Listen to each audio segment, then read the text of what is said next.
Welcome to Soundbreaker. In today's episode, we're talking to Mark Fraser, who is the CEO of Sync Summit. I mean, if you do live under a rock, if you don't know what a Sync Summit is, you should be out of the business, definitely for sure. uh, Mark, thank you for joining us today. And for our listeners who might not be familiar with you, would you please give us a small introduction before we dive into it? Thank you. So I have worked, I would say the best way to put this is I've worked in the intersection of technology, marketing, music, and entertainment for over 30 years. And in my career, I've been responsible for a lot of the development of, I would say, the uh, mobile content and internet industries. And 12 years ago, I decided to get into the sync industry, which is music licensing for all types of media, advertising, brands, TV, film, games, etc. Because I was looking for where the opportunities were for musicians and the industry at large to generate revenue in a changing market. And that's why I started Sync Summit and a related company called Disconic that is a music licensing company. And we do work in education, which I'll talk about, which is Sync Summit generally. And on the other side with Disconic, we represent labels, publishers, and artists from across the world, as well as work with brands and advertising agencies on sonic branding. Amazing. So you really started with looking other ways besides streaming on, for artists to generate revenue, which really, no, it's not the ideal actually anymore after the physical world disappeared and gone. Yeah, And so you started right away finding other ways, which is great. And then that's how you really started Sync Summit, or started with, because you mentioned something with technology and mobile. If you can yeah. talk about that for a second. I'll Yeah. talk about that for 2 or 3 minutes. So Yeah. basically, like I started off in the industry. I've always been. My first real job was as a music journalist when I was 17. So a little bit of Almost Famous, but in real life, where I was reviewing concerts and albums. That was a lot of fun for a local New York magazine called Good Times that's still out there. Oh, I remember. Yeah, so I'm taking everybody back quite a few years. Yes, But yes. music was always in the back of my mind. But I started my actual career as a market research analyst in the, I guess what we would call the proto-internet. So services like monitoring and analyzing what was going on services like AOL, CompuServe, Genie, a lot of things that people don't know about now, and the Yeah. pre-internet. And as that became a real thing and the internet and the World Wide Web started to develop, I started to do more work in that area, actually developing it. And that is where I started to work with News Corporation, developing their first internet presence called iGuide.com, as well as being one of the um, co-founding employees, I'd like to say, the first group of 20 people at about.com, which became a very large website in the 90s. I also spent some time working with a French conglomerate called Legader, building out their online strategy first, working with them on an effort called Europe Online, which was set up to Hmm. be a European kind of version of AOL, but different. And then working with them to develop their mobile strategy. So that's really where it came from first, was looking at the ways that people communicate and utilize technology to connect with each other. So to go from there, basically, as I was working with a variety of different companies in the Hmm. 90s, I also worked with other companies that you would have heard of, possibly if you were around then, like iVillage, and also did a project with LL Bean. One of the things that we did is I worked with a team that was developing what we called custom CDs. So you go on a website, you'd hear samples of music, and then you Hmm. could create your own CD, and then we'd send it to you. So in that Wow. area, I learned a lot about how music licensing worked, and that was my beginning of it in the late 90s. Then Napster came out. Napster came out And I said, wow, this is the greatest thing for me because I'm able to download something, but it's the worst thing for the music industry. The music industry, you know, just dropped the ball on that, as we all know. And while that was all happening, I went to Japan. And when I was in Japan, I was building a sort of I was building with a team there a Japanese women's community network. And when I was there, I saw that people were using their phones for mobile content, ringtones and graphics, whatever you could do back in like 1999, 2000. And I thought, oh, this is going to be universal. So I set up a company that was called Consect to be an advocate for that, doing market research, doing events, working with a lot of telecoms and the music industry. And what ended up happening was that we were there for a couple of years, and really we didn't get traction until the technology caught up to the vision. And the first vision was ringtones.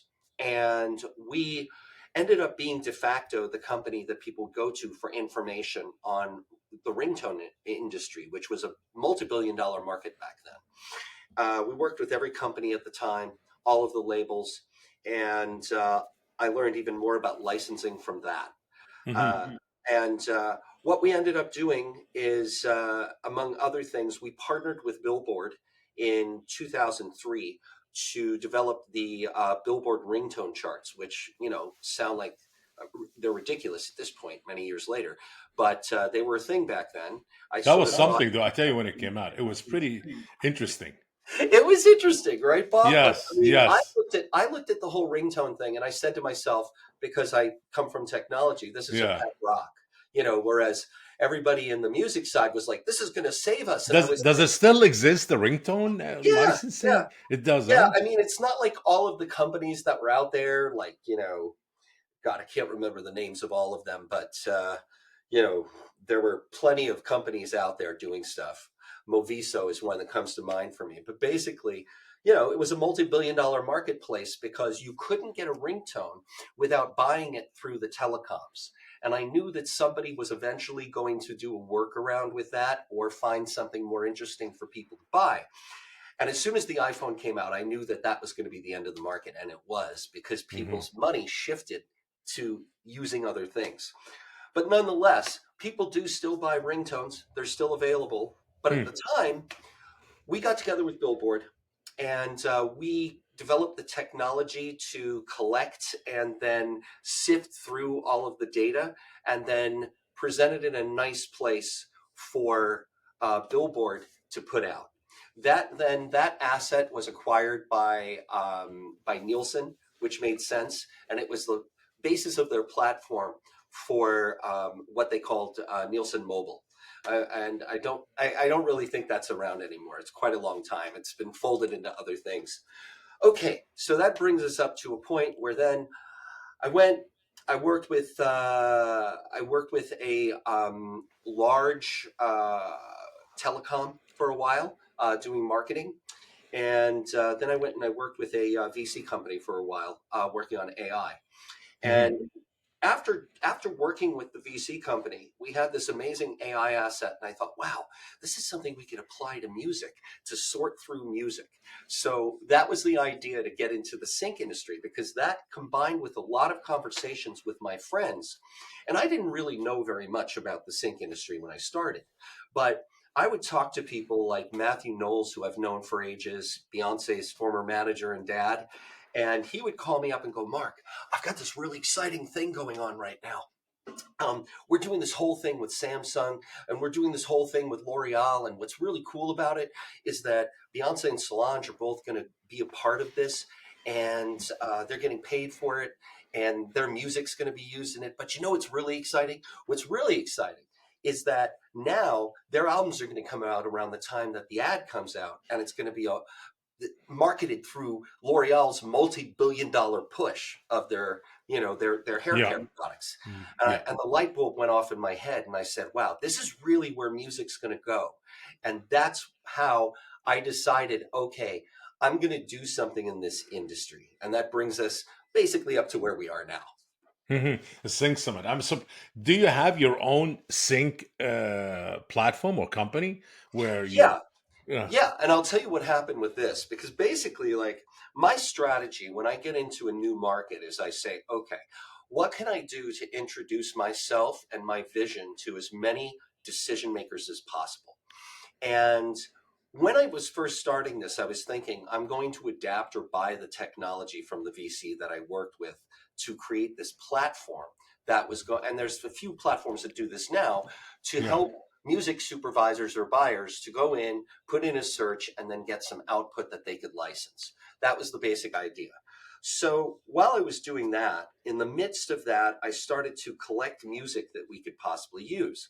Then at the same time, I thought, okay, going back to this vision of building out decision makers, yes, I said, all right, let's put together a little event. This is in 2012. Let's put together a little event in Soho House where we are going to bring in maybe 50, 60 people in New York who are, making the decisions in this industry and talk about where the market is and where it's going.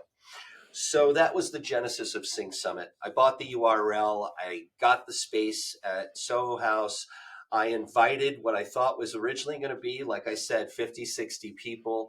I had a couple of music supervisors who were helping me out. I barely knew what a music supervisor did at the time, but we built out a really good agenda. But the thing was, that became the main business because it went from 50, 60 people to 300 people just basically taking over Soho House, which was something. And I thought, okay, well, this is a real business here. There's a real need. We're going to have to build something around this platform. So at the same time, while I did the sync licensing, and I still do that with a lot of companies, but that's another conversation, another point of conversation. We started to develop the Sync Summit as an event in person in New York, in Los Angeles initially. And then we started to work with partners in South America, in Mexico, who we still work with, in Brazil, in Europe. We did versions of it in London and in Paris. We're looking at doing a version in Poland, and we've done a version of it in Tokyo before the pandemic. amazing, amazing. So we You're just becoming built it bigger out. than what Midem used to be. Yeah, the They thing came about and gone, and look at you. You're still yeah, around. I mean, I see you always. I see your oh, marketing emails. I'm like, this guy. This guy thanks, deserves an man. award. He didn't give up. But you know what? I interview a lot of people on Soundbreaker, Hmm. and I'm noticing more and more they're not calling it sync anymore, but it's the new business right now where a lot of music tech companies, startups, focusing on distribution, and there's actually an aggregators for sync right Hmm. now.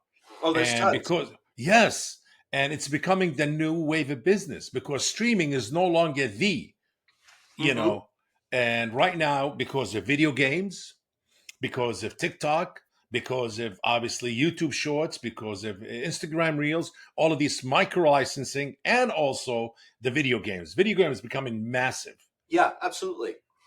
And you've got and alongside all of those sort of storytelling syncs, Yeah, you have streaming series which have exploded in terms of the volume of them because streaming production has gone global, and we've got and in combination with that, we have more streaming networks than ever. So that's been a big opportunity. And then in advertising and branding, there's been a more focused effort to use music more effectively. So in terms of music licensing and music creation for media, this field has grown quite a bit. And yes, basically, like, when I started this, I was following the money, and I thought the money's going to start to flow over here because you need a contract in order to use a piece of music. It's a yeah, little different than file sharing used to be or streaming is now in terms of revenue. There's going to be an amount that somebody's going to pay you up front, and then there's going to be royalties afterwards, typically, if somebody's going to license something to put into their content or into mhm, their advertising. So, as everything has grown, it's become a bigger business with a lot more opportunities. Though at the same time, the problem with that, of course, is that everybody notices it now. Everybody who's a musician, everybody who's an entrepreneur, everybody, certainly on the label and publishing side, are all trying to put themselves into this funnel, which honestly at the bottom has gotten bigger, but there's so much more content that's going into it that now you have technologists trying to solve the problem with AI and machine learning That was my next question. Yeah. to sift Is through all Yeah. this stuff and find usable music. So basically, you know what this comes down to, and I was talking to somebody about this who does this, is it really comes down to AI helping um, to serve an A&R function for the sync industry. Because Okay, that's that's, a good way to put it. An A&R function instead of generative AI replacing. Because I was going to say, is that the new generative AI? Is that going to be taking business away from a lot of these independent production houses, companies, record labels? Okay, famous artists, obviously that's a custom thing you would need. That's mhm, what we want to have in the commercial or in yeah. that. But what about the little smaller stuff? Is generative AI going to serve that and take over that? You think? I don't like to use that stigma of replacement, but it's easier. hmm Creating your own music, you don't have to pay no licensing, no fees, nothing. Well, I'll put it this way, and I don't want to sugarcoat what's going on right now and what Yeah, I think is going on. yeah, yeah. So there's a few things afoot. First, I'm going to talk about the role of the music supervisor. The Yes. music supervisor, for everybody that does or doesn't know, is the person who's in charge in a production, typically, of the music choices, the curation, the licensing, the negotiations, and the collection of funds, and then the reporting to the PROs of usage of music. So that's a fair, and they also have other aspects of what they do. They work on helping find third parties to create music. They work on union contracts. There's a lot of other things, but I've given you the basic idea of what they do. In advertising, a lot of the time we don't have music supervisors, but you have them in storytelling. So with that said, on the music supervisor side, um, on the high level, you're always going to have, just like the high level of artists, Yes. Christopher Nolan, the people from Stranger Things, the director of John Wick 5 or 6 or whatever it's going to be. I think it's 5 if they do a 5. Those people are always going to have a music supervisor, somebody that you would probably know, and those people are going to be part of that production, and those people aren't going to go away. But what is going to happen is that there's going to be two things. One thing is that the lower level music supervisors are going to have to fight harder for jobs, and at the same time, at ad firms and at film and TV studios and streaming studios, you're going to have people using who are producers, directors, showrunners, AI based solutions to help them to find music. These solutions actually exist now. They're not that great, but they're getting better every day as they learn more. And this is something that's going to change the way that music supervision works. So that was the first thing I wanted to set up. But it's Mm. also going to change what's happening with the kinds of music that are used. Because when I put on my other hat as I music supervise ads, but also I work as a sync agent for a lot of the work that I represent. It's from major international labels, so people are still going to use it for the foreseeable future. But with the individual artists I work with, some of them are very good, okay, and I think that they will still get syncs. But there's a lot of people who may be good or may be doing what we would call production music for music licensing, like production music houses, and I'll describe what those are in a second if you Hmm. want. But Yes, please. basically, we have sync agencies which Hmm. typically work with sync agents who work with catalogs or artists, and we do our own vetting and A&R in terms of who we bring in. So for me, I work with some very high level Korean and Japanese and Indian artists, as well as some really good up and coming artists from across North America and Europe. And I curate those artists. I also work with um, the different labels that I work with internationally to curate the best out of their artists. Like Hmm. one that I can mention that I'm starting to work with is Korean, like legendary Korean group called Epic High. And Epic High, they have a really great catalog. And we're curating that particular catalog, but it's going to be interesting because of who they are. So that's one level of how sync agents work. And sync agents, typically a music supervisor will come in and go, Mark, listen, this is the budget that I have. I need a song where somebody's singing in Japanese and English, and it's going to be a cover of something, or it's going to be an original song. Do you have anything for me, or something you can create? So that's a sync agent. It's more sort of higher level, higher quality music. So it's sort of like you have the labels and publishers, then you have sync agents, and then below that you have the production music libraries. And the production music libraries, typically what they do is that they compile lots of different kinds of music. It can be music that is good music, music that is easy to license, music that is you know, instrumentals, music that is vocals, but usually it's going to be music that is sold as part of a blanket license that they give to a studio, where a studio pays one fee and has access to using all of this music as much as they can. And then what they will do with that music is they'll use it for stings, use it for promos, use it for little pieces of things where they're not using label or sync agent music or original compositions.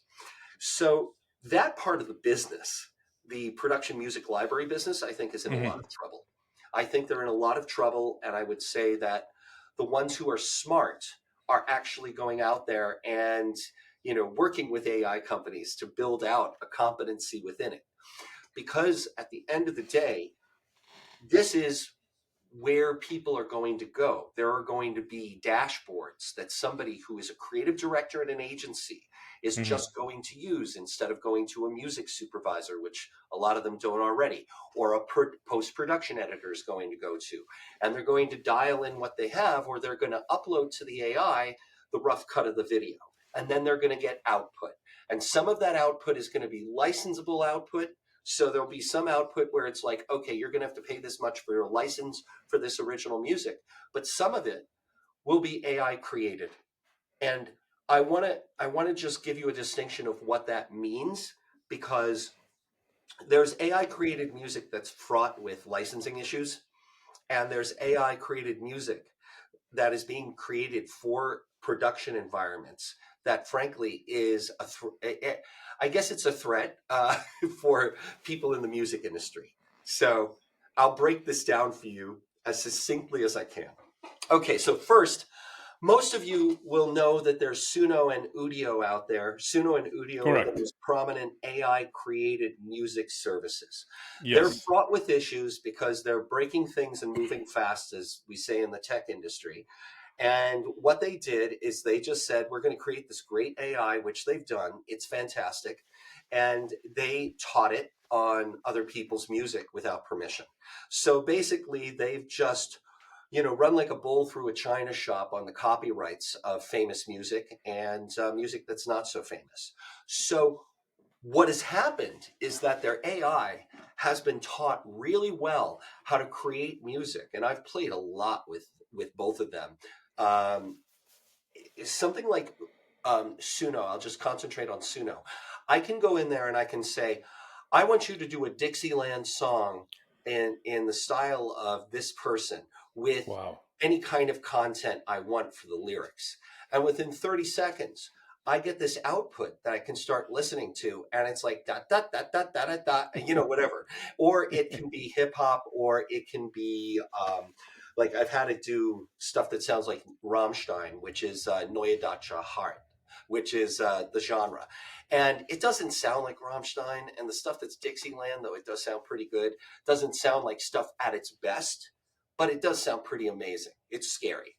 But with that said, for our purposes, this is completely unusable. And not only because the RIAA is suing both of those networks right now, but just because we're very risk adverse people. We're not going to use music that's going to open us up and open up our clients and agencies and brands and studios up to lawsuits. So when we look at Suno and Udio, we just say, okay, well, that's nice, but put it away. So then what happens? Well, there's other services who have thought this through and thought, hey, you know what? We obviously these guys can't use this, but what if we wanted these people and production agencies and editors and and brands as our clients. So there are some services, and there's one that I met recently called Chiloen out of South Korea that's indicative of this. What Hmm. they did is they created a production environment where if you're a post-production editor, you can put your video in, you can do your stuff that you usually do when you're cutting through tracks. But then what you can do is you can create music on the fly through AI. And all of that music that they have has all has the AI has been taught through music that they have commissioned as work for hire music. So that means that they own the copyrights for the derivative information that is teaching the machine. So at the end of the day, if I'm an agency or I'm a producer, then if I'm using their solution or somebody's similar solution, it begs the question, why would I use a production music library? I don't need it anymore. I'm just going No. to go in here and I'm in my production environment in a little command and control center with a few people, and I'm flying in graphics and VO, and I just go to the Yes. machine. Okay, so listen, I really need this right now. And then it'll output 7 or 8 different things I can quickly choose from, say, extend this between here and here, and I'm done. That is the direct threat to production music libraries. It's not a threat to that much to artists that are creating original songs and original Yeah. content, or sync agencies and labels, but Yes. it's a direct threat to the production music To the libraries production libraries, yes, but and not the for record labels libraries, because what do you do when you want to use as a sync or as a music supervisor? You're creating familiarity with the product. So how yeah. can I get everybody remember the product because of this song? Yeah, You take a certain song, sure, you got to pay a lot of money for it, but as a brand, you're probably prepared for it. yeah. Well, I mean, if we just switch focus now to like advertising and brands, at the Yes. end of the day, I used to be a CMO, so I was responsible for the relationship with the ad firms that we worked with. And if an ad firm came to me and they said, "Hey, this is the concept that we want to do," my first thought would be, "Okay, well, I was always thinking about music, but some brand managers don't." But my first thought, which is similar to other people, is like, well, we have the money to do this right. Why don't we just pay the money and get something famous or do a cover of something? That Yeah. would be my first instinct. So, with that said, there are, a lot of original uses of music, but usually those uses of music are going to be something where it meshes with the story or the message, but also you want to have something that people remember, because when you think about advertising, you effectively have 6 seconds to hook people in online before you can click. So, what is that first 6 seconds going to be? How is it memorable? And then from there, you want it to be something that really hooks into the story. So, I think that there's still going to be a lot of famous music used, but Yes. there's also going to be cues that are going to be used from original artists because they have a good feeling. So, I feel like for advertising and brands, there's going to be one level of things where it's going to be AI created music replacing production music, but for the rest of it, it's going to follow along what I'm saying. They're going to still want original music that has Yes. authentic feeling. Yes, yes. You being in the sync business and you've seen the transition, it went from original to AI and all of that. What is one of some? I don't if you came across the largest sync deals ever. For a song, for a commercial. Just curious for me and our audience at Soundbreaker. I mean, look, at the end of the day, Yeah. the kinds of deals, it depends. It depends, because these deals can get structured in interesting ways very quickly, depending on the scope of what's being done. So on the low end, if you on the low high end, if you're using a famous piece of music in a TV show or a film, for TV shows, it's not going to be huge budgets usually, but Yes. it could be 6 figures, like low 6 figures, but you're not usually going to see 7 figures used in a streaming or a TV show. But you will see some deals, like if you look at Stranger Things with Metallica Yeah. and Kate Bush, that's going to be a decent deal. Or billions when it was on used lots of famous music. Those are probably going to be high five figures, low six figures. You're not going Mhm. to see a lot of higher budgets than that when it comes to streaming and TV. When it comes to film, depending on the director, it can go into seven figures. But where the real money kicks in, and games too, games can be somewhere between games and Really? trailers can be like high five, low six. So Uh-huh. it depending on what they're doing. But most syncs in those areas happen between like $3,500 and $20,000. That's where most of the business is done for the licensing. Now, let's compare and contrast that with advertising. Advertising for a independent artist, it can be somewhere between 50 and 100,000 or even more.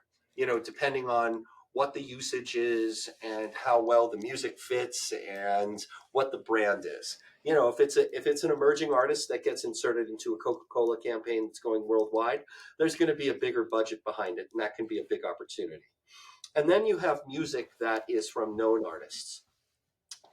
For usage in a commercial, for anybody that's known, it's going to be, I mean, last commercial I did was like for the usage for 2 years over all in just for the upfront fees, $750,000. Mm. That money did not go to me, but that's more typical of an advertising experience, but it has to align the right artist, a major brand, Yeah. and a big campaign. Now, if it's famous artists, the sky's the limit, honestly, depending Wow. on, In the millions. So it could be in the millions for it for can us be for far a more than that. snippet. It can be like eight figures. It really Wow. can. Like Wow. here's a scenario I'll run down with you. Like let's say if it's something like somebody like an Eminem or somebody like somebody. I don't think Taylor Swift does a lot of sync licensing, but if you take somebody like Led Zeppelin and Cadillac uses Led Zeppelin in their ad, that's an enormous payday for Led Zeppelin. Wow. Enormous. And if it continues to be used, the way that these deals work is that you'll have the initial use, which will be this commercial is going to be distributed at this time, and we're going to need exclusivity for this thing. So based on the media geography and other things, you get one stage of payment. And then if they expand the campaign to say the internet or Yeah. they expand the campaign to Europe, then it's another group of added costs. And Mhm. then the licenses are typically for 6 months, 3, 6, 9, 12 months. If it goes beyond that, then there's another kick in where there's a renewal of the license and an additional fee. So you can see how these things can add up into eight figures over time, depending on the dynamics of the campaign. But I'm not done yet. Then the next thing is, let's talk about a multi-point campaign, which has sync, original music creation, and experiential marketing online and offline. And what I mean by that is, let's say that this is just this is a scenario. This doesn't exist, but let's say that AT&T does a deal with Taylor Swift, and Taylor Swift is now doing this multi-pronged deal with AT&T for as one of their sort of spokespeople, even if she's not like speaking on the commercials. So what that means potentially is that her music will get synced for their commercials. Her social media will be integrated into their social media. She might create a song for them. Um, there might be some kind of exclusivity in terms of tickets and albums going through the AT&T platform. There'll Wow. be advertising that's co-branded with her and AT&T for her concert tour, and there'll be some money for that concert tour. There will be advertising across all forms of It's like media. pretty much an ambassador of the Yeah, brand. exactly. And these kind of deals happen, and that to me is like the top level of the deal. This is And at goes that beyond. level, Wow. I mean, the sky's the limit depending on the artist. So Wow. So it could be a 50 to $100 million deal. exactly. And Wow. an example I can give you, I was talking about Beyonce earlier. I mean, she's done deals like that. So Yeah. that's that happens at the very, very top end. Amazing. You said a lot of the production houses that with music production catalog, or just music for commercials, and there's companies that I remember I used to go after, I would say Hmm. about 8 years ago, just to look for content or music to distribute, to create compilations, Yeah. theme driven compilations. And I remember, and I didn't know there's another world, like a rabbit hole. I was like, oh my God, I came across Song Trader when it wasn't really the Song Trader we know now. I Yeah, did it a was deal, I quite remember, different. with Paul back in the day, yeah, when Yeah. he was just solely focusing on sync Yeah. and Taxi. There's another company named A Taxi, taxi. and Yeah. yes, and others. But that's Right. why I guess Song Trader took Music also a Gorilla's different another approach. one. Yeah. Yes, yes, yes, yes. And so those going to be in trouble. Okay, we're not going to say about Song Trader because he expanded to another world. Oh, he's changed it to something totally different. Paul, I remember like 2013, Paul came to me when I was doing a conference in LA, and he's like, I want to show you what I'm up to right now. I'm like, wow, that looks really cool. That's exactly the kind of thing I think the industry needs. And then the last time I talked to him, he's just like, yeah, I'm doing like these 80 different things. Okay, so that's changed quite a bit. More like services, label services, distribution, and so Exactly. many things. Absolutely, yeah. Do you think independent artists these days are waking up to the sync deals, and they're doing a lot of these, doing their own private sync distribution or aggregation deals? Absolutely. Absolutely. I mean, we one of the things for us with Sing Summit is that we expanded during the pandemic from just doing of our events to doing educational services. Like we do online courses. We have like a free thing that we do where we bring people together, our community, et cetera, et cetera. And in the midst of all of that, we've also done listening sessions online with a lot of different music supervisors. And all of that stuff has been really connecting with artists, because artists have understood that sync is one of the ways that they can get paid and that they can get some promotion, not always, but some promotional uh, riz, I guess is the best way to put it. Just some way to get themselves promoted, because people are going to hear their music who haven't heard it before. So a lot of uh, independent artists have been taking this seriously as part of what they do. So, at the end of the day, some of them have people who are sync agents working with them. They look for sync agents. Some of them have labels and publishers, but a good deal of them have also realized that, hey, this is something I need to know and I need to understand how it works. So I've seen more and more artists get interested in having their own competency in sync or in partnership with a sync agent or another company, because everybody sees what's going on in the marketplace. Streaming is a joke. Let's be honest. It's just a complete joke. Even if you're a major label, it's a joke. You know, unless you're Spotify, then it's great. But Yes. you know, at the end of the day, the platforms make money, and most of the artists don't. So they have to say, where am I going to make money? Well, I mean, touring is what it is. Yeah, but beyond touring, what can you actually do with your recorded music? And that's where sync comes in. So we've seen a lot more artists especially the past 5 years, Hmm. understand how it works, and want to understand how it works and make the right connections to the decision makers in the business. But it's not easy for them because you know you've like I said a little while ago, you've got this huge funnel with this little tiny sort of Yes. like central point that things are Yes. going through, and that central point is all the people that are licensing music. So it's been a real challenge for artists to understand, like, how do I get through that? How do I connect to the right people and build business relationships? So the answer to your question is absolutely. Artists have been looking more seriously at this. They have been trying to do their own work in being successful, but at the same time, along with more possibilities and more sort of a serious look at sync, it's become a more challenging field, even without talking about AI. It is. It is because there's so much available. It's so much accessible these days. It's totally Yeah. different.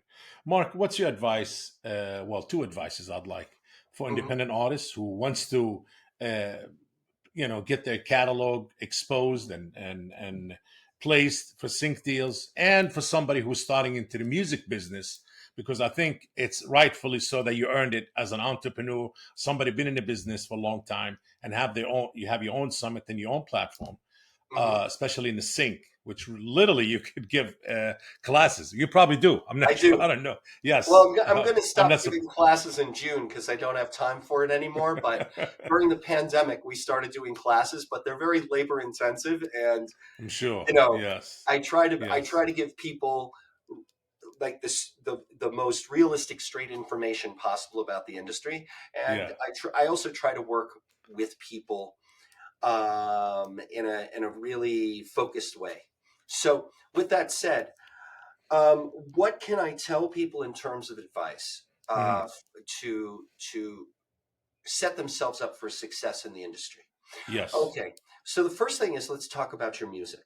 The first thing is that your music, you should be an artist first and foremost. Whatever it is that you have as your creative vision, do your best to realize that creative vision. Don't listen to people who say that you should write for sync, or that you heard this kind of thing used in sync and you should implement that in your creative process, because honestly, trying to sound like something, we all know it, like all of us in the industry, we know, oh, that person's trying to sound like like a sync song, and we don't want that. We want authenticity of artistry. So that's the most important point I can give. And that doesn't mean that there aren't elements of music where we would say, hey, it'd be really great, if you made the introduction a little shorter, stuff like that. But from a creative point of view, be driven by your creativity. That's number one. Number two, think about what we're going to use the music for. The music is going to be used for synchronization or integration into a professional piece of content. And that content can be storytelling content, like a streaming show or a film, or it can be promotional content, like a trailer, an ad, or a on TV promo. And because of that, we have certain standards in terms Hmm. of how music is mastered. Number one, we don't like to get demos. Number two, it has to be mixed properly, because we literally go through hundreds of pieces of music, especially when we're on top of a project, a day. Hmm. And we can go through a piece of music and within about 3 seconds, we'll know how it was produced. We won't know how it sounds completely in 3 seconds, but we'll be like, oh my God, this is so demo-y. And, you know, because of the volume of what we're dealing with in timelines, we don't have time to go back and handhold people through a process and say, you need to tweak this, you need to do that. So what you need to do is you need to bring your music to us in at a level where if you're sending an MP3 to me, it's been mixed and mastered, and I'm able to take this, share it with my team, and then say, okay, now we can go to the next step because we've got what we need. That's one thing I can say. Okay, so that's the creative part. So outside of that, then what do you do? Well, at the end of the day, once we have the music out of the way, all of this is about building relationships. I'll talk about the third point in a second, but when you know somebody, or when you know somebody who knows somebody, whether it's a sync agent or a friend or somebody at a label, then you're going to be above, I would say, 80% of the people out there, because music supervisors and other decision makers want to work with people that they think can get the job done. And also, having a existing relationship with someone, or somebody having a relationship with you, that can help to promote you, is going to go a long way in regards to you're being seen as somebody to take seriously, at least for the first time. If everybody drops the ball, that's it. But that's something that's really meaningful. So going out there and building those relationships, making those connections, whether it's introducing yourself in email, whether it's going to a conference, shaking somebody's hand and giving them a business card with a QR code, or whether it's doing all of that and at the same time signing up with a sync agent who already has their own network. All of these things will start to connect you to the people that matter in the industry. Mhm. Then there's the third thing you need to do. And the third thing is actually really super important, because without it, the other two don't matter. This is a business. And what that means is that as a business, we deal with negotiation, we deal with money, we deal with contracts. And we need to have a feeling of confidence that if you tell us that you don't have a sample on your track, that you were the only writer of your music, that you're the only owner of the master, that we are able to trust you and have confidence in that. Because if we find out later, if we're good music supervisors, if we find out later you actually had a sample when we listen to it, or we find out that there is another writer involved, then we're going to cut you off and we're going to not use your music and we're not going to come back to you.